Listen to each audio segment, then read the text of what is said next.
राधे राधे दोस्तों। आज से हम एक नई यात्रा की शुरुआत कर रहे हैं। एक ऐसी श्रृंखला जहां हम भारतीय ग्रंथों के अनमोल विचारों के पीछे छिपी कहानियों को समझेंगे।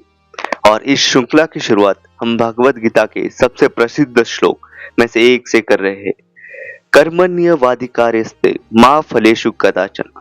अर्थात तुम्हारा अधिकार केवल कर्म करने पर है, उसके फल पर नहीं। लेकिन आखिर श्री कृष्ण ने यह बात क्यों कही थी? आइए चलते हैं महाभारत के उस ऐतिहासिक क्षण में। कुरुक्षेत्र का मैदान, दोनों ओर विशाल सेनाएं खड़ी थी। शंख बज चुके थे, युद्ध शुरू होने ही वाला था। अर्जुन ने कृष्ण से कहा, हे कृष्ण, मेरा रथ दोनों सेनाओं के बीच ले चलिए। सामने उनके पितामह भीष्म थे, उनके गुरु द्रोणाचार्य थे, उनके अपने लोग थे। अर्जुन का हृदय भर गया, उनके हाथ कांपने लगे, गांडीव धनुष ढीला पड़ गया। मैं यह युद्ध नहीं लड़ सकता। ध्यान दीजिए, अर्जुन को युद्ध से नहीं, उसके परिणाम से डर लग रहा था। तभी श्री कृष्ण ने वह ज्ञान दिया जिसने पूरी मानवता को दिशा दी।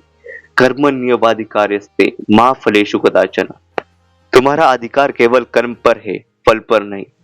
यदि तुम्हारा उद्देश्य सही है तो बिना परिणाम की चिंता किए अपना कर्म करो। यह वही क्षण था जब अर्जुन बदल गए। उन्होंने परिणाम की चिंता छोड़ दी और अपने कर्तव्य पर ध्यान केंद्रित किया। अब जरा अपने जीवन के बारे में सोचिए।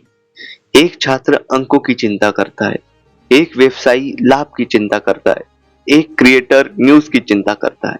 लेकिन परिणाम हमारे नियंत्रण में नहीं होता। हमारे नियंत्रण में होता है हमारा प्रयास, हमारी मेहनत और हमारी निष्ठा। जब हम परिणाम पर ध्यान देते हैं तो चिंता बढ़ती है, जब हम कर्म पर ध्यान देते हैं तो प्रगति बढ़ती है। इसलिए आज से एक संकल्प लीजिए, मैं अपना सर्वश्रेष्ठ दूंगा, मैं कर्म पर ध्यान दूंगा और परिणाम को ईश्वर पर छोड़ दूंगा।